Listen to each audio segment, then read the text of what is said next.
Okay, അപ്പോൾ നമുക്ക് start ചെയ്യാം. എസ് പി ഐ സ്കീം 50,000-ൽ നിന്ന് 7 കോടിയിലേക്ക്. ഓക്കെ, നമുക്ക് വഴിയെ മുമ്പോട്ട് പോകുമ്പോഴത്തേനും ഈ ഒരു സ്കീം നമുക്കും വളരെ അനായാസമായിട്ട് അച്ചീവ് ചെയ്യാൻ സാധിക്കും എന്ന് മനസ്സിലാവും. ഓക്കെ, അപ്പോൾ നമ്മൾ ഈ ഒരു വീഡിയോയിൽ എസ് ബി ഐയിലെ അതിമനോഹരമായിട്ടുള്ള മൂന്ന് മ്യൂച്വൽ ഫണ്ടുകളെയാണ് ഇൻട്രൊഡ്യൂസ് ചെയ്യുന്നത്. ഒരു എഡ്യൂക്കേഷണൽ പർപ്പസിന് വേണ്ടി മാത്രമാണ് ഇത് ചെയ്യുന്നത്, ഒരിക്കലും ഒരു റെക്കമെൻഡേഷൻ അല്ല.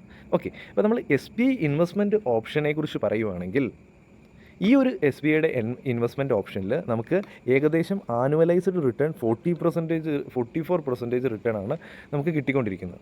അപ്പം അത് വെച്ച് നോക്കുമ്പം നമ്മുടെ സേവിങ്സ് അക്കൗണ്ടിൽ എത്രയാണ് നമുക്കൊരു 4%, 5%, അതിൻ്റെ 10x റിട്ടേൺ ആണ് നമുക്ക് ഈ ഒരു എസ് ബി ഐയുടെ ഇൻവെസ്റ്റ്മെൻറ്റ് ഓപ്ഷൻ തരുന്നത്. അതുപോലെ തന്നെ ഗവൺമെൻറ് സ്കീമിലേക്ക് പോവുകയാണെങ്കിൽ നമ്മളൊരു എത്രയാണ് 5-6% റിട്ടേൺ ആയിരിക്കും നമുക്ക് പ്രൊവൈഡ് ചെയ്യുന്നത്. അവിടെ നമുക്ക് അതിൻ്റെ 7x റിട്ടേൺ നമ്മൾ S B investment option provide ചെയ്യുന്നുണ്ട്. അതുപോലെ തന്നെ നമ്മൾ എഫ് ഡിയിലേക്ക് വരുവാണെങ്കിൽ നമുക്ക് 6-7% നമുക്ക് എഫ് ഡി കിട്ടുന്നത്. അതിൻ്റെ 5x റിട്ടേൺ ഈ ഒരു എസ് ബി ഇൻവെസ്റ്റ്മെൻറ്റ് ഓപ്ഷൻ തരുന്നുണ്ട്. അതുപോലെ തന്നെ നമ്മൾ ലാർജ് ക്യാപ് മ്യൂച്വൽ ഫണ്ടിലാണ് നമ്മൾ ഇൻവെസ്റ്റ് ചെയ്യുന്നതെങ്കിൽ നമുക്ക് ഏകദേശം ഒരു 13-14-15% റിട്ടേൺ ആണ് കിട്ടുന്നത്. അതിൻ്റെ 3 ഇരട്ടി റിട്ടേൺ ഈ ഒരു എസ് ബി ഇൻവെസ്റ്റ്മെൻറ്റ് ഓപ്ഷൻ തരുന്നുണ്ട്. ഇതിൽ കൂടുതൽ എന്താണ് വേണ്ടത്? ഓക്കെ, അപ്പോൾ നമുക്ക് ഇത് വേണമെങ്കിൽ നമുക്ക് ലംസമായിട്ടൊരു 10K, 20K, 50K, 1 lakh invest ചെയ്യാം. അല്ലെങ്കിൽ നമുക്ക് SIP ആയി സ്റ്റാർട്ട് ചെയ്യാം. എന്തുകൊണ്ടാണ് എസ് ബി ഐ? നമുക്ക് മ്യൂച്വൽ ഫണ്ട് കമ്പനീസ് ഒരുപാടുണ്ട്. എസ് ബി ഐ എന്തുകൊണ്ടാണ് ബിഗ്ഗസ്റ്റ് നെയിം ഇൻ ബാങ്കിങ്? എല്ലാവർക്കും അറിയാം. Biggest name in credit card, biggest name in asset management company, mostly trusted by Indians. ഏറ്റവും ഇമ്പോർട്ടൻ്റ് ആയിട്ടുള്ള പോയിൻ്റാണ് ട്രസ്റ്റ്. ഓരോ ഇന്ത്യക്കാരനോട് ചോദിച്ചു കഴിഞ്ഞാലും എവിടെയാണ് അക്കൗണ്ട് ഓപ്പൺ ആക്കേണ്ടത്? സാധാരണ ആൾക്കാർ എസ് ബി ഐ. അവർ ഫണ്ട് വെക്കാൻ ഇഷ്ടപ്പെടുന്ന എവിടെയാണ്? S B I, State bank of India. Okay, why S B I?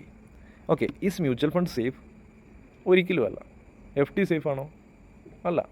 കാരണം എന്താണെന്ന് ചോദിച്ചു കഴിഞ്ഞാൽ എഫ് ടി നമ്മൾ ഇട്ട് കഴിയുമ്പോൾ നമുക്കൊരു ഫിക്സഡ് റിട്ടേൺ അവർ വാഗ്ദാനം ചെയ്യുന്നുണ്ട്.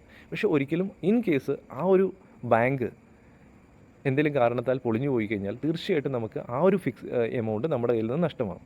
ഇപ്പോഴത്തെ കറണ്ട് സിനാരിയോയിൽ നമ്മൾ 5 lakh വരെ നമുക്കൊരു ഇൻഷുറൻസ് ആയിട്ട് നമുക്ക് ലഭിക്കും. RBIയുടെ നിയമപ്രകാരം 5 lakh വരെ നമുക്ക് റിക്കവർ ചെയ്ത് കിട്ടും. അതും കുറേ പേപ്പർ വർക്കും കാര്യങ്ങളൊക്കെ ഉണ്ട്. ഓക്കെ, അപ്പം അതുപോലെ തന്നെ എഫ് ഡി സേഫ് ആണെന്ന് ചോദിച്ചു കഴിഞ്ഞാൽ സേഫ് ആണ് ഒരു പരിധി വരെ, എന്നാൽ സേഫ് അല്ല എന്ന് പറയും. മ്യൂച്വൽ ഫണ്ട് സേഫ് ആണോ? മ്യൂച്വൽ ഫണ്ടും സേഫ് ആണെന്ന് ചോദിച്ചു കഴിഞ്ഞാൽ കുറേയൊക്കെ സേഫ് ആണെന്ന് പറയും, എന്നാലും എഫ് ഡിനേക്കാളും സേഫ്റ്റി ഇച്ചിരി കുറവാണ് എന്ന് തന്നെയാണ് നമുക്ക് പറയേണ്ടത്. ഓക്കെ, ഇനി ഇപ്പോൾ ഒരു കാര്യമുണ്ട്, നമുക്ക് പണ്ടത്തെ ഒരു ചൊല്ലുണ്ട്, നമുക്ക് ഉത്തരത്തിലുള്ളത് എടുക്കുകയും ചെയ്യണം, കഷ്ടത്തിലുള്ളത് പോകാനും പാടില്ല. അപ്പോൾ തീർച്ചയായിട്ടും നമുക്ക് എന്തെങ്കിലും നമുക്ക് ഫ്യൂച്ചറിലേക്ക് അച്ചീവ് ചെയ്യണമെങ്കിൽ നമ്മൾ കുറച്ച് റിസ്ക്കുകൾ എടുക്കണം, നമ്മൾ കുറച്ച് എഫേർട്ടൊക്കെ എടുത്തേ പറ്റുള്ളൂ എന്ന് പറഞ്ഞ് കൂടുതൽ റിസ്ക് എടുക്കാനും പോകരുത്. നമ്മൾ എഫ് ഡി പോലെയുള്ള ഇൻവെസ്റ്റ്മെൻറ്റുകൾ നടത്തണം. കുറച്ച് എമൗണ്ട് 1-2 മാസത്തെ സാലറി നമ്മൾ മ്യൂച്വൽ ഫണ്ടിൽ ഒന്ന് ഇട്ട് ട്രൈ ചെയ്ത് കഴിഞ്ഞാൽ നമുക്ക് അധികം വലിയ മാറ്റങ്ങളൊന്നും സംഭവിക്കത്തില്ല. ഇൻ കേസ് അത് ഒന്ന് റിട്ടേൺ കിട്ടിയില്ലെങ്കിൽ, ഏറ്റവും വേസ്റ്റ് സിനാരിയോയിൽ അതല്ല, അത് അമേസിംഗ് ആയിട്ട് പെർഫോം ചെയ്ത് കഴിഞ്ഞാൽ ആ ഒരു ഫണ്ട് നമ്മുടെ ഫ്യൂച്ചർ തന്നെ സെറ്റിൽ ചെയ്യാനുള്ള കേപ്പബിലിറ്റി ഉണ്ട്. ഓക്കെ, അപ്പോൾ നമുക്ക് ടോട്ടലായിട്ട് നമുക്ക് മോസ്റ്റ്ലി മ്യൂച്വൽ ഫണ്ടിൻ്റെ ടൈപ്പ് എന്ന് പറയുന്നത് ഇക്വിറ്റി മ്യൂച്വൽ ഫണ്ടുണ്ട്, ഡെപ്റ്റ് മ്യൂച്വൽ ഫണ്ടുണ്ട്, ഹൈബ്രിഡ് മ്യൂച്വൽ ഫണ്ടുണ്ട്. ഇക്വിറ്റി മ്യൂച്വൽ ഫണ്ട് എന്ന് പറഞ്ഞാൽ നമ്മുടെ ഇക്വിറ്റി സ്റ്റോക്കിലും കാര്യങ്ങളിലൊക്കെയാണ് നമ്മുടെ പൈസ, നമ്മൾ ഫണ്ട് മാനേജറിൻ്റെ കയ്യിലേക്ക് പൈസ കൊടുത്തു കഴിഞ്ഞാൽ ആ ഒരു ഫണ്ട് മാനേജർ സ്റ്റോക്കിലും കാര്യങ്ങളൊക്കെയാണ് ഇൻവെസ്റ്റ്മെൻറ്റുകൾ നടത്തുന്നത്, നമ്മുടെ ഫണ്ട്. ഇനി ഡെപ്റ്റ് മ്യൂച്വൽ ഫണ്ട് എന്ന് പറഞ്ഞു കഴിഞ്ഞാൽ നമ്മൾ ഫണ്ട് മാനേജർ ഡെപ്റ്റ് കമ്പനികളിൽ ഇൻവെസ്റ്റ് ചെയ്യും. ഡെപ്റ്റ് എന്ന് മീൻസ് ഏതെങ്കിലും കമ്പനികൾക്ക് കടം കൊടുക്കും, അത് സർക്കാരി കമ്പനികളായിരിക്കാം, ആ കമ്പനികൾക്ക് കടം കൊടുക്കും, ആ ഒരു കമ്പനികൾ അതിൻ്റെ റിട്ടേൺ, ഫിക്സഡ് റിട്ടേൺ തിരിച്ചു കൊടുക്കുന്നു. ഓക്കെ, അങ്ങനെയുള്ളതിനാണ് ഡെപ്റ്റ് മ്യൂച്വൽ ഫണ്ട് എന്ന് പറയുന്നത്. മൂന്നാമത്താണ് ഹൈബ്രിഡ് മ്യൂച്വൽ ഫണ്ട്. ഹൈബ്രിഡിൻ്റെ അകത്ത് നമുക്ക് ഇക്വിറ്റിയിലേക്കും നമ്മുടെ എമൗണ്ട് കുറച്ച് പോകുന്നുണ്ട് ഡിസ്ട്രിബ്യൂട്ട് ചെയ്ത്, അതുപോലെ തന്നെ ഡെപ്റ്റിലേക്കും പോകുന്നുണ്ട്, അതുപോലെ തന്നെ ഗോൾഡ് പോലെയുള്ള അസറ്റിലേക്കും നമ്മുടെ എമൗണ്ട് കുറേശ്ശെയായിട്ട് അലോക്കേറ്റ് ചെയ്യുന്നുണ്ട്. ഓക്കെ, പിന്നെ നമ്മൾ സാധാരണയായിട്ട് ട്രഡീഷണൽ ഇൻവെസ്റ്റ്മെൻറ്റ്, മ്യൂച്വൽ ഇൻവെസ്റ്റ്മെൻറ്റ് തമ്മിലൊന്ന് കമ്പയർ ചെയ്ത് കഴിഞ്ഞാൽ സാധാരണ എന്താണ് ട്രഡീഷണൽ ഇൻവെസ്റ്റ്മെൻറ്റ്? ആരോടെങ്കിലും ഇൻവെസ്റ്റ്മെൻറ്റിനെക്കുറിച്ച് സാധാരണ ആൾക്കാരോട് ചോദിച്ചു കഴിഞ്ഞാൽ അവർ പറയും ഓക്കെ മാക്സിമം എഫ് ടി ആണ് പറയുള്ളൂ, ഇൻ കേസ് ചിലവർ മ്യൂച്വൽ ഫണ്ടിലേക്ക് എത്തിയേക്കാം. ഓക്കെ, ഇപ്പോൾ ഇന്നത്തെ ഈ ഒരു സിനാരിയോയിൽ ഓരോ കണ്ടീഷൻ ചേഞ്ച് ചെയ്ത് വരുന്നുണ്ട്. എഫ് ടി പോലെ തന്നെ മ്യൂച്വൽ ഫണ്ടിലേക്കും അധികം ആൾക്കാർ വരാൻ സ്റ്റാർട്ട് ചെയ്തിട്ടുണ്ട്. ഇപ്പോൾ ഫ്യൂച്ചറിൽ ഇനിയും കൂടുതൽ ആൾക്കാർ വരും. ഓക്കെ, അപ്പം നമ്മൾ എഫ് ടിയുടെ ഒക്കെ റിട്ടേൺ എന്ന് പറഞ്ഞു കഴിഞ്ഞാൽ അല്ലെങ്കിൽ ട്രഡീഷണൽ ഇൻവെസ്റ്റ്മെൻറ്റ് റിട്ടേൺ എന്ന് പറഞ്ഞാൽ 3% to 7% ആണ് നമുക്ക് ആനുവലൈസ്ഡ് റിട്ടേൺ കിട്ടിക്കൊണ്ടിരിക്കുന്നത്. അപ്പോൾ അതേസമയത്ത് മ്യൂച്വൽ ഫണ്ടിൽ എന്താണ്, നമുക്ക് 9% തൊട്ട് 50% വരെ റിട്ടേൺ ഇതുവരെ കിട്ടിയിട്ടുണ്ട്. അമേസിംഗ് ആയിട്ടുള്ള റിട്ടേൺസാണ് ഈ ഒരു 7% നിന്ന് ഒരു 20, 30, 40 പോകുമ്പം അമേസിങ് കോമ്പൗണ്ടിങ് ആണ് അവിടെ നടക്കുന്നത്. ഓക്കെ, അപ്പം റിട്ടേൺ നമുക്ക് FD അങ്ങനെയുള്ളതിൻ്റെ അകത്തൊക്കെ നമുക്ക് റിട്ടേൺ അതൊരു ഫിക്സ്ഡ് ആണ് എന്ന് പറയാം. ഓക്കെ, നമുക്ക് ഫിക്സ്ഡ് ആയിട്ട് കിട്ടുന്നുമുണ്ട്. ഓക്കെ, അപ്പം മ്യൂച്വൽ ഫണ്ടിൽ എന്താണ്, റിട്ടേൺ ഫ്ലെക്സിബിൾ ആണ്. സ്റ്റോക്ക് മാർക്കറ്റിൽ ഉണ്ടാകുന്ന മൂവ്മെൻറ്റ്സും അല്ലെങ്കിൽ ഓരോ നമ്മുടെ ഗ്ലോബലി ഉണ്ടാകുന്ന എന്തെങ്കിലും ഇഷ്യൂസും കാര്യങ്ങളൊക്കെ ഇതിനെ ബാധിക്കും. അപ്പം റിട്ടേൺ ഫ്ലെക്സിബിൾ ആണ്, ബട്ട് റിട്ടേൺ റിസ്ക് എടുത്തു കഴിഞ്ഞാലാണ് നമുക്ക് റിട്ടേൺ അതിമനോഹരമായിട്ടുള്ള റിട്ടേണും ജനറേറ്റ് ചെയ്തെടുക്കാൻ സാധിക്കത്തുള്ളൂ. ഓക്കെ, ഇപ്പോൾ നമുക്ക് FDയിൽ റിട്ടേൺ ഗ്യാരണ്ടീഡ് ആണ്, അത്ര ഗ്യാരണ്ടീഡ് അല്ല, എന്നാലും കൂടുതലായിട്ടും ഗ്യാരണ്ടീഡ് ആണ്. എന്ന് പറഞ്ഞാൽ മ്യൂച്വൽ ഫണ്ടിൽ ഗ്യാരണ്ടീഡ് ആണ്, അത് ഒരിക്കലും ഗ്യാരണ്ടീഡ് അല്ല. ഗ്യാരണ്ടീഡ് അല്ല എന്ന് പറഞ്ഞു കഴിഞ്ഞാൽ അവിടെ കുറച്ച് റിസ്ക് ഫാക്ടേഴ്സ് ഉണ്ട്. അപ്പം ഉള്ള കാര്യങ്ങൾ ഉള്ളതുപോലെ തന്നെയാണ് ഇവിടെ ഞാൻ പറയുന്നത്. ഓക്കെ, ഇനി ഞാനൊരു 3 ഫണ്ടാണ് SBIയുടെ ഇൻട്രൊഡ്യൂസ് ചെയ്യുന്നത്, ഏറ്റവും നല്ല രീതിയിൽ പെർഫോം ചെയ്യുന്ന 3 ഫണ്ട്സ്. ഓക്കെ, അപ്പോൾ ഒന്നാമത്തെ കാര്യം എന്ന് പറഞ്ഞു കഴിഞ്ഞാൽ SBI കോൺട്രാ ഫണ്ട്. ഈ ഒരു ഫണ്ടിൻ്റെ മീനിങ് എന്ന് പറഞ്ഞു കഴിഞ്ഞാൽ ഫണ്ട് മാനേജർ, SBIയുടെ ഫണ്ട് മാനേജർ ഈ ഒരു കറണ്ട് സിനാരിയോയിൽ ഏറ്റവും ക്വാളിറ്റി ഉള്ള കമ്പനികളിൽ ഏത് കമ്പനിയാണ് എന്തെങ്കിലും കാരണങ്ങളാൽ ഈ ഒരു സമയത്ത് വിലക്കുറവിൽ കിട്ടുന്നതെന്ന് ഐഡൻറ്റിഫൈ ചെയ്ത് അങ്ങനെയുള്ള കമ്പനികളിലാണ് ഈ ഒരു SBI കോൺട്രാ ഫണ്ട് എന്ന ഫണ്ട് കൂടുതലായിട്ട് ഇൻവെസ്റ്റ്മെൻറ്റുകൾ നടത്തുന്നത്. അതായത് ക്വാളിറ്റിയുള്ള കമ്പനികൾ എന്തെങ്കിലും കാരണങ്ങളാൽ കുറച്ച് നാളത്തേക്ക് വിലക്കുറവിലേക്കൊക്കെ പോകുന്ന സമയത്ത് ആ ഒരു വിലക്കുറവിലാണ് നമ്മൾ വാങ്ങുന്നത്. അതുകൊണ്ട് തന്നെ നമുക്ക് അവിടെ ലോസ് ആകാനുള്ള റിസ്ക് കുറവായിരിക്കും. കാരണം ക്വാളിറ്റിയുള്ള ഒരു അസറ്റ് വിലക്കുറവിൽ വാങ്ങുന്നു. ഓക്കെ, അത് കൃത്യമായിട്ടുള്ള ഫണ്ടമെൻ്റൽ അനാലിസിസ് നടത്തിയാണ് ആ ഒരു ഫണ്ട് മാനേജർ അത് മാനേജ് ചെയ്യുന്നത്. അതിന് വേണ്ടിയാണ് നമ്മൾ കുറച്ച് എക്സ്പെൻസ് റേഷ്യോ എന്നുള്ള രീതിയിൽ അദ്ദേഹത്തിന് ചെറിയൊരു ഫീസ് കൊടുക്കുന്നുണ്ട്. അതിനാണ് നമ്മൾ ഫണ്ട് മാനേജർ ഫീസ് വാങ്ങുന്നത്. ഓക്കെ, ഇത് പഠനങ്ങൾ നടത്താനും ഏതാണ് ക്വാളിറ്റിയുള്ള സ്റ്റോക്കെന്നും അതിൻ്റെ അകത്ത് ഏത് സ്റ്റോക്കാണ് ഇപ്പോൾ വിലക്കുറവിൽ കിട്ടുന്നതെന്നൊക്കെ അദ്ദേഹത്തിൻ്റെ ജോലിയാണ്. ഓക്കെ, അദ്ദേഹം ചെയ്തോളൂ. അതൊരു ലോങ് ടൈം ഇൻവെസ്റ്റ്മെൻറ്റിന് വേണ്ടി നല്ലൊരു ഓപ്ഷനാണ് SBI കോൺട്രാ ഫണ്ട്. ഇപ്പോൾ ലോങ് ടൈം ഇൻവെസ്റ്റ്മെൻറ്റിനെ കുറിച്ച് പറയുകയാണെങ്കിൽ എത്രയാണ്, മോർ ദാൻ 10, 15, 20 years. ഓക്കെ, അപ്പം SBI കോൺട്രാ ഫണ്ടിൻ്റെ നമുക്ക് ഓരോ വർഷത്തെയും 3 വർഷത്തെ കണക്കെടുക്കുകയാണെങ്കിൽ നമുക്ക് ഓരോ വർഷവും ആവറേജ് ആനുവലൈസ്ഡ് 32% കിട്ടിയിട്ടുണ്ട്. Amazing return. നമുക്ക് 5 വർഷത്തെ കണക്കെടുക്കുകയാണെങ്കിൽ ഓരോ വർഷം 28% വെച്ച് ഓരോ വർഷവും കിട്ടിയിട്ടുണ്ട്. FDനേക്കാളും 4 ഇരട്ടി. 17% വെച്ച് ഇതുവരെ ആ ഒരു ഫണ്ട് നമുക്ക് റിട്ടേൺ എല്ലാ വർഷവും തന്നിട്ടുണ്ട്. മതി, നമുക്ക് 15 എബോവൊക്കെ കിട്ടുവാണെങ്കിൽ അമേസിങ് റിട്ടേൺ ആണ്. ഓക്കെ, 17% വെച്ച് കിട്ടിയിട്ടുണ്ട്. ഓക്കെ, അപ്പം ടൈപ്പ് എന്താണ്, ഇക്വിറ്റി ഗ്രോത്ത്. ഇക്വിറ്റിയിലായിട്ടാണ് കൂടുതലായിട്ട് നമ്മുടെ ഫണ്ട് പോകുന്നത്. ഇനി എക്സ്പെൻസ് റേഷ്യോ എത്രയാണ്, 0.63%. ഓക്കെ, ഇത്രയും നല്ല റിട്ടേൺ അച്ചീവ് ചെയ്ത് തരുന്ന ആ ഒരു ഫണ്ട് മാനേജറിൻ്റെ ആ ഒരു കഴിവ് നമ്മൾ അപ്രിസിയേറ്റ് ചെയ്യുന്നു. അതിനൊപ്പം തന്നെ അദ്ദേഹത്തിന് ചെറിയൊരു എക്സ്പെൻസ് റേഷ്യോ നമുക്ക് കൊടുത്തേക്കാം. അദ്ദേഹത്തിന് ഒരു ഫീസ് കൊടുക്കാതിരിക്കാൻ പറ്റത്തില്ല. അപ്പോൾ നമുക്ക് 0.63% ആണ്. Not bad. Okay, lock in period നോയാണ്. നമുക്ക് എപ്പോൾ വേണമെങ്കിലും എൻട്രി എടുത്തതിന് ശേഷം 1-2 ആഴ്ച കഴിയുമ്പോഴാണെങ്കിലും നമുക്ക് വേണമെങ്കിൽ എക്സിറ്റ് ആയി കളയാം. ബട്ട് എക്സിറ്റ് ലോഡ് എത്രയാണ്, 1%. ഇവിടെ ഒരു എക്സിറ്റ് ലോഡ് വരുന്നുണ്ട് 1%. അതായത് ഒരു വർഷത്തിനുള്ളിൽ ഇങ്ങനെ ഒരു ഫണ്ടിൽ എൻട്രി എടുത്തിട്ട് നമ്മൾ എക്സിറ്റ് ആവുകയാണെങ്കിൽ 1% എക്സിറ്റ് ആയിട്ട് നമ്മൾ കൊടുക്കുന്ന ഒരു പിഴ എന്ന രീതിയിൽ കൊടുക്കേണ്ടതായിട്ടുണ്ട്. അപ്പോൾ എപ്പോഴും ഓർത്തിരിക്കുക, നമ്മൾ ഇങ്ങനൊരു ഫണ്ടിലേക്ക് ഇൻവെസ്റ്റ് ചെയ്യാൻ വരുമ്പോൾ തന്നെ നമ്മുടെ പോയിൻ്റ് ഓഫ് വ്യൂ ഒരു 15-20 വർഷം കഴിയുമ്പോൾ ഉള്ളതാണ്. പിന്നെ നമുക്ക് ഈ ഒരു എക്സിറ്റ് ലോഡിനെ കുറിച്ച് നമ്മൾ ചിന്തിക്കേണ്ട കാര്യമില്ല. ഓക്കെ, ഇനി ഈ ഒരു കോൺട്രാ ഫണ്ടിൽ ഏതൊക്കെ കമ്പനികളാണ് വരുന്നത് എന്ന് ഞാൻ സ്ക്രീനിൽ കാണിച്ചു തരും. ഓക്കെ, കാര്യങ്ങളൊക്കെ മനസ്സിലാകുമെന്ന് ഞാൻ വിചാരിക്കുന്നുണ്ട്. തീർച്ചയായിട്ടും വീഡിയോ ഇഷ്ടപ്പെടുന്നുണ്ടെങ്കിൽ ലൈക്ക് ചെയ്യുക. കൂടുതലായിട്ട് ഇങ്ങനെയുള്ള വീഡിയോസ് ആവശ്യമുണ്ടെങ്കിൽ കമൻറ്റ് ചെയ്യുക. ഓക്കെ, അപ്പം ഇനി നമ്മുടെ രണ്ടാമത്തെ ഫണ്ടാണ് SBI ഇൻഫ്രാസ്ട്രക്ചർ ഫണ്ട്. പേര് കേൾക്കുമ്പോൾ തന്നെ അറിയാം, ഇൻഫ്രാസ്ട്രക്ചർ റിലേറ്റഡ് ആയിട്ടുള്ള ഫണ്ടാണ്. നമ്മുടെ ഇന്ത്യയിലെ റോഡുകൾ, അതുപോലെ തന്നെ ബിൽഡിങ്ങുകൾ എല്ലാം ഗ്രോ ചെയ്യുന്നു, ബിസിനസ് ഗ്രോ ചെയ്യുന്നു, ഒരുപാട് പുതിയ കമ്പനികൾ സ്റ്റാർട്ട് ചെയ്യുന്നു. എല്ലായിടത്തും നമുക്ക് ഇൻഫ്രാസ്ട്രക്ചറിൻ്റെ ഒരു ഗ്രോത്ത് കാണാൻ സാധിക്കുന്നുണ്ട്. തീർച്ചയായിട്ടും നമുക്ക് ഇൻഫ്രാസ്ട്രക്ചറിൽ നമുക്ക് ട്രസ്റ്റ് ഉണ്ടെങ്കിൽ അവിടെ ഒന്നും കൂടെ ഇൻവെസ്റ്റ് ചെയ്ത് ട്രൈ ചെയ്യാം. ഓക്കെ, അപ്പം 33% ലാസ്റ്റ് 3 വർഷത്തെ കണക്കെടുത്ത് കഴിഞ്ഞാൽ നമുക്ക് ആനുവലൈസ്ഡ് റിട്ടേൺ.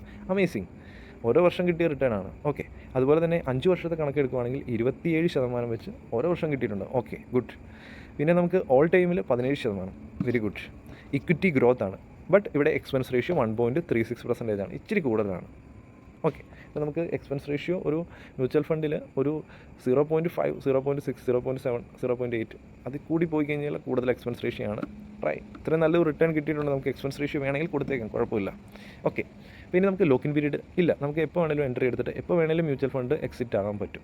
ഓക്കെ, ഇനി എക്സിലോഡ് എവിടെയാണ് 0.5%. എക്സിലോഡ് കുറവാണ്, പക്ഷേ അതൊരു മാറ്റർ ചെയ്യുന്ന കാര്യമില്ല, കാരണം നമ്മൾ ലോങ് ടൈമിലേക്കാണ് ഇത് ഇൻവെസ്റ്റ് ചെയ്യുന്നത്. ഇതിൻ്റെ അകത്തും ഏതൊക്കെ കമ്പനികളാണ് വരുന്നതെന്ന് നമ്മൾ സ്ക്രീനിൽ പോയി ഡയറക്റ്റായിട്ട് കാണും. ഓക്കെ, ഇനി നമ്മൾ SBI PSU ഫണ്ട് എന്ന് പറഞ്ഞു കഴിഞ്ഞാൽ പബ്ലിക് സെക്ടറിൽ സർക്കാരി കമ്പനികളിൽ നമ്മൾ ഇൻവെസ്റ്റ് ചെയ്യുന്നതിനാണ് PSU ഫണ്ട് എന്ന് പറയുന്നത്. അപ്പോൾ അവിടെ എല്ലാ സെക്ടറിലും സർക്കാർ കമ്പനികളുണ്ടാവും, ഗവൺമെൻറ് കമ്പനികൾ എല്ലാ സെക്ടറിലും ഉണ്ട്. അതുപോലെ തന്നെ ഗവൺമെൻറ് കമ്പനീസിനെ നമുക്കൊരു ലോവർ റിസ്ക് പ്രൊവൈഡ് ചെയ്യുന്നുണ്ട്. ഇത് ഗവൺമെൻറ് കമ്പനീസിലേക്ക് തന്നെ നമ്മുടെ ഇൻവെസ്റ്റ്മെൻറ്റ് പോകുന്നതുകൊണ്ട് തന്നെ അവിടെ ഒരു റിസ്ക് കുറവ് നമുക്ക് ഉണ്ട്, മോർ സേഫ്റ്റി പ്രൊവൈഡ് ചെയ്യുന്നുണ്ട് ബാക്കിയുള്ളവനെ കമ്പയർ ചെയ്യുമ്പോൾ. അതുപോലെ തന്നെ മറ്റൊരു കേസാണ്, ഗവൺമെൻറ് നല്ല രീതിയിലാണ് കാര്യങ്ങൾ മാനേജ് ചെയ്യുന്നതെങ്കിൽ നമുക്ക് ഇതിലും നല്ല റിട്ടേൺസ് നമുക്ക് എക്സ്പെക്റ്റ് ചെയ്യാം ഈ കാണുന്നതിനേക്കാളും. ഇവിടെ നമുക്ക് എത്രയാണ് 42% ആനുവലി ഫ്രം ലാസ്റ്റ് 3 years. ഇത് ചിന്തിക്കാൻ പോലും പറ്റില്ലാത്ത റിട്ടേണാണ് 42% ആനുവലി, ബട്ട് റിയലി കിട്ടിയിട്ടുണ്ട്. അതാണ് സത്യാവസ്ഥ. അപ്പം നല്ല രീതിയിൽ SBIക്ക് നല്ല രീതിയിൽ SBI പോലെയുള്ള കമ്പനീസ് ഒരുപാട് കമ്പനീസ് അതിമനോഹരമായിട്ട് പെർഫോം ചെയ്യുന്നുണ്ട്. അതുകൊണ്ടാണ് ഇത്രയും നല്ല റിട്ടേൺ കിട്ടിയത്. 27% annually from last 5 year, 13% annually all time. Okay, ഇനി ടൈപ്പ് ഇക്വിറ്റി ഗ്രോത്ത് ആണ്. Expense ratio 0.89%. Okay, lock in period no. Exit load 0.5%. Holdings will shown on screen. Okay, ഇതിൻ്റെ ഹോൾഡിങ്സും കാര്യങ്ങളൊക്കെ നമുക്ക് സ്ക്രീനിൽ പോയി കാണാം. ഓക്കെ, ഇനി നമുക്ക് ഇതിൻ്റെ കോമ്പൗണ്ടിങ് ജസ്റ്റ് ഒന്ന് നോക്കാം. അപ്പോൾ നമ്മൾ ആദ്യമേ തന്നെ പറഞ്ഞു, ഇന്നത്തെ നമ്മുടെ ഒരു 10,000, 50,000, 1 ലക്ഷം ഒക്കെ ചിലപ്പോൾ 1, 2, 3 മാസത്തെ സാലറി ആയിരിക്കും.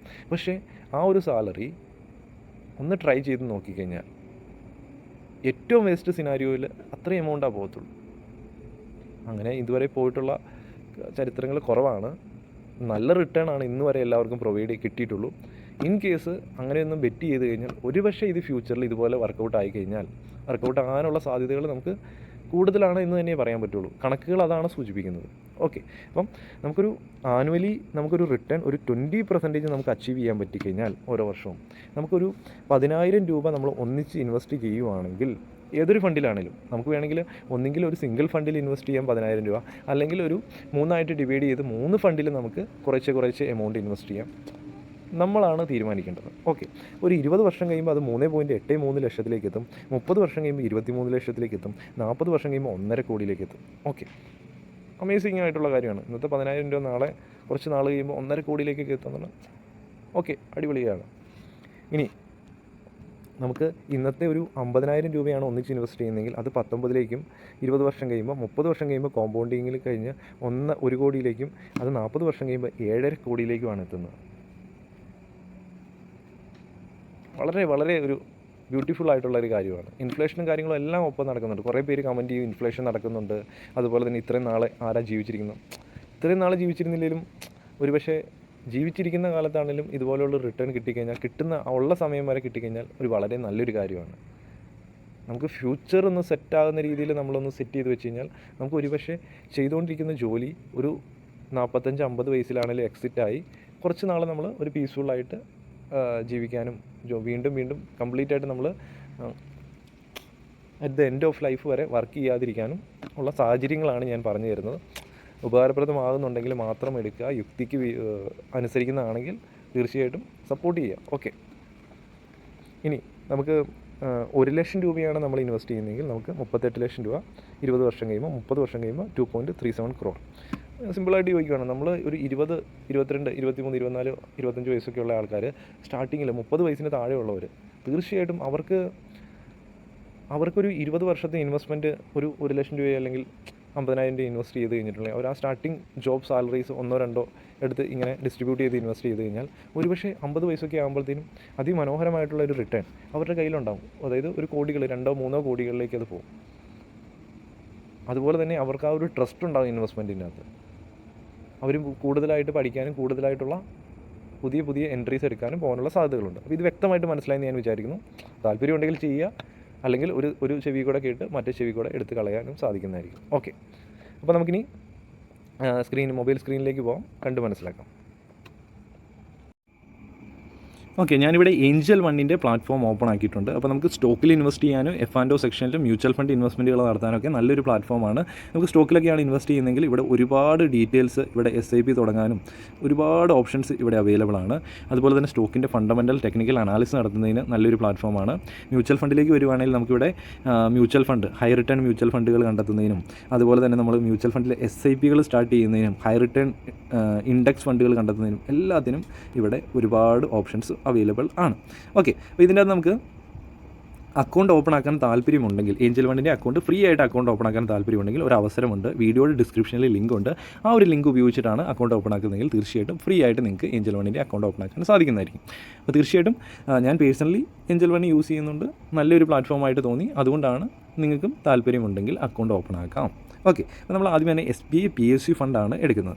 ഈ ഒരു PSU ഫണ്ടിൻ്റെ നമുക്ക് പേര് കാണാം, SBI PSU ഫണ്ട്. ഇക്വിറ്റിയിലാണ് ഇൻവെസ്റ്റ്മെൻറ്റുകൾ പോകുന്നത്. ഗ്രോത്ത്, ഡയറക്റ്റ് ഗ്രോത്ത് എന്ന ഓപ്ഷനാണ്. അപ്പോൾ അതിൻ്റെ അകത്ത് തന്നെ നമുക്ക് കറൻറ്റ്ലി ട്രേഡിംഗ് പ്രൈസ് NAV എന്ന് പറയും 35 രൂപ 79 പൈസയാണ് ലാസ്റ്റ് ക്ലോസിംഗ് പ്രൈസ്. അപ്പോൾ ഇത് കാണാൻ പറ്റും, അതിമനോഹരമായിട്ട് മുകളിലേക്ക് പോകുന്നൊരു ഫണ്ട്. ഓക്കെ, ഇത് 3 ഇയറിൽ നമുക്ക് കിട്ടിയിരിക്കുന്ന റിട്ടേൺ ആണ് 42% ഓരോ വർഷവും. ഓക്കെ, അതുപോലെ തന്നെ 5 ഇയർ എടുക്കുകയാണെങ്കിൽ നമുക്ക് 27% അടിപൊളി റിട്ടേൺ. ഇനി നമുക്ക് ഓൾ ടൈമിലേക്ക് വരുവാണെങ്കിൽ ഓക്കെ, നമ്മൾ 14% ഡീസൻറ്റ് റിട്ടേൺ. ഓക്കെ, അപ്പം ഇനി നമുക്ക് ഇതിൻ്റെ അകത്ത് തന്നെ ഈ ഒരു ആപ്ലിക്കേഷൻ തന്നെ ഉപയോഗിച്ച് നമുക്ക് മന്ത്ലി SIP സ്റ്റാർട്ട് ചെയ്യാം, അല്ലെങ്കിൽ വൺ ടൈം ഇൻവെസ്റ്റ്മെൻറ്റുകൾ നടത്താം. ഓക്കെ, അപ്പോൾ ഇതൊക്കെ നല്ല ഇതിനുള്ള ഓപ്ഷൻസ് എല്ലാം ഇവിടെ അവൈലബിൾ ഉണ്ട്. നമുക്ക് 3 വർഷത്തേക്കാണെങ്കിലും 5 വർഷത്തേക്കാണെങ്കിലും എല്ലാ ഡ്യൂറേഷൻസും ഇവിടെ സെറ്റ് ചെയ്യാനുള്ള ഓപ്ഷൻ ഉണ്ട്. വളരെ സിമ്പിളാണ്. കൂടുതൽ അതിൻ്റെ വീഡിയോസ് ആവശ്യമുണ്ടെങ്കിൽ അതും കൂടുതലായിട്ട് ചെയ്യുന്നതായിരിക്കും. ഓക്കെ, ഇനി ഇതിൻ്റെ ലോക്കിൻ പീരീഡ് നില്ലാണ്. നമുക്ക് എപ്പോൾ വേണമെങ്കിലും എൻട്രി എടുത്ത് എക്സിറ്റ് ആവും. എക്സിലോട് 0.5% പെട്ടെന്ന് എക്സിറ്റ് ആയിട്ടുണ്ടെങ്കിൽ 0.5% എക്സ്പെൻസ് ആയിട്ട് കൊടുക്കണം. അതുപോലെ തന്നെ എക്സ്പെൻസ് റേഷ്യോ 0.89% ആണ് വരുന്നത്. ബാക്കി നമുക്ക് കൂടുതലായിട്ടുള്ള കാര്യങ്ങളും ഒക്കെ ഇത്രയാണ് ഇതിൻ്റെ അകത്ത് വരുന്നത്. പിന്നെ ഇവിടെ വരുന്ന ഹോൾഡിങ്സ്, ഇതിൻ്റെ അകത്ത് കൂടുതലായിട്ടും പവർ സെക്ടറിലേക്കും ബാങ്കിങ് സെക്ടറിലേക്കും ഡെപ്റ്റ് അതേഴ്സ്, ഇങ്ങനെ കുറേ കാര്യങ്ങളിലേക്കാണ് ഈ സെക്ടോറിയലായിട്ട് ഈ ഒരു ഫണ്ട് പോകുന്നത്. ഇതിൻ്റെ അത് ടോപ്പ് ഹോൾഡിങ്ങിൽ ക്ലിക്ക് ചെയ്ത് കഴിഞ്ഞാൽ ഏതൊക്കെ കമ്പനികളിലേക്കാണ് കൂടുതൽ എമൗണ്ട് പോകുന്നത് നമുക്ക് കാണാൻ സാധിക്കും. അതിൻ്റെ അകത്ത് തന്നെ ഏറ്റവും കൂടുതൽ എമൗണ്ട് പോകുന്ന കമ്പനികളാണ് TREPS, state bank of India, power grid, NTPC, Hindustan copper, ഇങ്ങനെയുള്ള കമ്പനികളിലേക്കാണ് കൂടുതലായിട്ടും നമ്മുടെ ഇൻവെസ്റ്റ്മെൻറ്റ് പോകുന്നത്.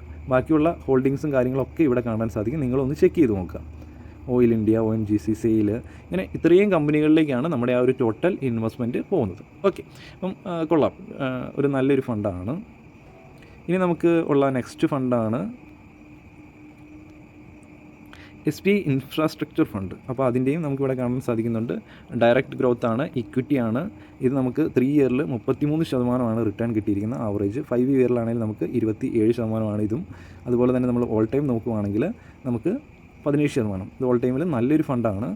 അതുപോലെ തന്നെ നമുക്ക് ഇവിടെയും SIPകൾ സ്റ്റാർട്ട് ചെയ്യാം. ഇവിടെ നമുക്ക് എക്സ്പെൻസ് റേഷ്യോ ഇച്ചിരി കൂടുതലുണ്ട്. ബാക്കി എക്സിലോടും ഓക്കെ. അതുപോലെ തന്നെ ഈ ഒരു ഫണ്ടിൻ്റെ ഇതുവരെ ഇൻവെസ്റ്റ് ചെയ്തിരിക്കുന്നത് 2793 കോടി രൂപ ഈ ഒരു ഫണ്ടിൽ ഇൻവെസ്റ്റ്മെൻറ്റുകൾ നടന്നിട്ടുണ്ട്. ബാക്കി ഇതിനെക്കുറിച്ച് നോക്കുകയാണെങ്കിൽ നമുക്ക് കൂടുതലായിട്ടും ഇൻഫ്രാസ്ട്രക്ചറിന് എന്താണ് വേണ്ടത്, സിമെൻറ്റ് പ്രൊഡക്ട്സ് ആണ് വേണ്ടത്, കൺസ്ട്രക്ഷൻ, പെട്രോളിയം, അങ്ങനെയുള്ള കുറേ കാര്യങ്ങളാണ് വരുന്നത്. അതിൻ്റെ അകത്ത് വരുന്ന കമ്പനികൾ നമ്മൾ നോക്കുകയാണെങ്കിൽ നമുക്ക് ഇവിടെയും കാണാൻ സാധിക്കും. ട്രെപ്സ്, അതുപോലെ തന്നെ Reliance Industries, Bharti Airtel, Larsen and ടർബോ, ശ്രീ സിമെൻറ്റ്, ടോറൻ പവർ, അങ്ങനെ കുറേ energy, Axis Bank, national high, അങ്ങനെ കുറേ കമ്പനികൾ. അത് ഫണ്ട് മാനേജറാണ് ഇതിൻ്റെ വെയിറ്റേജും കാര്യങ്ങളൊക്കെ മുമ്പോട്ടും പുറകോട്ടും ആക്കുന്നത്. നല്ല രീതിയിലാണ് കമ്പനി പെർഫോം ചെയ്യുന്നതെങ്കിൽ അതിൻ്റെ വെയിറ്റേജ് കൂട്ടിയിട്ട് പെർഫോം ചെയ്യാത്തതിൻ്റെ കുറയ്ക്കും. അപ്പോൾ ഇതാണ് ഇൻഫ്രാസ്ട്രക്ചറിൽ വരുന്ന കമ്പനീസ് അടങ്ങുന്ന ഫണ്ട്. ഇതും ഓക്കെ, നല്ലൊരു ഫണ്ടാണ്. ഇനി നമുക്ക് വരുന്ന അടുത്ത ഫണ്ടാണ്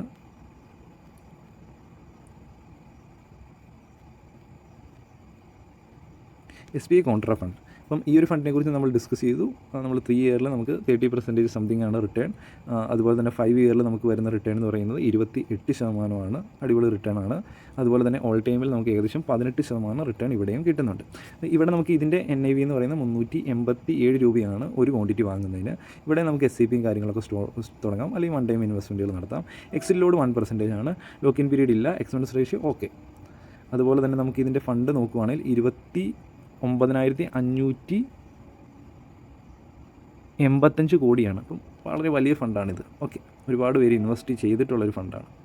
അതുപോലെ തന്നെ നമുക്കിവിടെ ഈ റേറ്റിംഗ് കാര്യങ്ങളൊക്കെ നോക്കി കഴിഞ്ഞാൽ എല്ലാ രീതിയിലും 5 സ്റ്റാർ റേറ്റിംഗ് കൊടുത്തിട്ടുണ്ട്. ഇവിടെ നമുക്ക് കൂടുതലായിട്ടും ബാങ്ക്സിലേക്കും ഡെപ്റ്റ്, ഫാർമോളജി, പവർ, ഓട്ടോമൊബൈൽസ്. ടോപ്പ് ഹോൾഡിങ്സിലേക്ക് വരുവാണെങ്കിൽ നമുക്കിവിടെ TREPS, HDFC, GAIL, State bank of ഇങ്ങനെ കുറേ കമ്പനികളിലേക്കാണ് കൂടുതലായിട്ടും എമൗണ്ട് പോകുന്നത്. അപ്പോൾ ഇത്രയാണ് എനിക്ക് ഈ ഒരു വീഡിയോയിൽ പറയാനുള്ളത്. അപ്പോൾ നമ്മുടെ ഇന്നത്തെ ഒരു 50,000 രൂപ അത് ഒരുപക്ഷെ ഫ്യൂച്ചറിൽ നമ്മുടെ ലൈഫ് തന്നെ ചേഞ്ച് ചെയ്യാൻ കേപ്പബിലിറ്റി ഉള്ള, പൊട്ടൻഷ്യൽ ഉള്ള ഒരു ഇൻവെസ്റ്റ്മെൻ്റ് ആക്കി മാറ്റാൻ കേപ്പബിലിറ്റി ഉള്ള ഏതാനും ഫണ്ട്സാണ് കാണിച്ചത്. അതും SBI യുടെയാണ്. നമ്മൾ SBI യുടെ പെയ്ഡ് പ്രൊമോഷനൊന്നുമല്ല. SBI യുടെ നമ്മൾക്ക് എല്ലാവരും ട്രസ്റ്റഡ് ആണ്. സാധാരണ എല്ലാവരും അക്കൗണ്ട് ഓപ്പൺ ആക്കുന്നതും സർക്കാർ ഗവൺമെൻറ് ബാങ്കാണ്. ഓക്കെ, അപ്പോൾ ഇങ്ങനെയുള്ള കുറേ കാര്യങ്ങൾ എടുത്തിട്ടാണ് ഇതിൻ്റെ അകത്ത് ഏറ്റവും മികച്ച 3 ഫണ്ടുകൾ ഇൻട്രൊഡ്യൂസ് ചെയ്ത്. അപ്പോൾ താല്പര്യമുണ്ടെങ്കിൽ സ്റ്റാർട്ട് ചെയ്യാം. ഇത് ഒരിക്കലും ഒരു അഡ്വൈസ് അല്ല, ഒരു എഡ്യൂക്കേഷണൽ പർപ്പസിന് വേണ്ടി മാത്രമാണ് ഈ വീഡിയോ ചെയ്യുന്നത്. അപ്പം ഏഞ്ചൽ ഫണ്ടിൻ്റെ അക്കൗണ്ട് ഓപ്പൺ ആക്കാൻ താല്പര്യമുണ്ടെങ്കിൽ തീർച്ചയായിട്ടും ഏഞ്ചൽ ഫണ്ടിൻ്റെ അക്കൗണ്ട് താഴെ ഓപ്പൺ ആക്കാൻ സാധിക്കുന്നതായിരിക്കും. അതുപോലെ തന്നെ നിങ്ങൾക്ക് ലൈവായിട്ട് മ്യൂച്വൽ ഫണ്ടിൻ്റെ എക്സാക്റ്റ് ആയിട്ടുള്ളൊരു കോപ്പിയാണ് ETF. അപ്പം ETF കുറിച്ച് കൂടുതലായിട്ട് നിങ്ങൾക്ക് പഠിക്കാനും ETF ലൈവായിട്ടുള്ള ഒരു സ്ട്രാറ്റജി ലൈവായിട്ട് 1-2 മണിക്കൂർ കൊണ്ട് കംപ്ലീറ്റ് ആയിട്ട് വാട്സപ്പ് കോളിങ് അല്ലെങ്കിൽ ഗൂഗിൾ മീറ്റ് വഴി പഠിപ്പിക്കുന്നുണ്ട്. പഠിക്കാൻ താല്പര്യമുള്ളവരാണെങ്കിൽ തീർച്ചയായിട്ടും വരിക. വീഡിയോയുടെ ഡിസ്ക്രിപ്ഷനിൽ വാട്സപ്പിൻ്റെ ലിങ്ക് ലഭിക്കും. അതിൽ ക്ലിക്ക് ചെയ്ത് ജോയിൻ ചെയ്ത് പഠിക്കാൻ സാധിക്കുന്നതായിരിക്കും. അപ്പോൾ ഇത്രയാണ് എനിക്ക് പറയാനുള്ളൂ. Okay, thank you.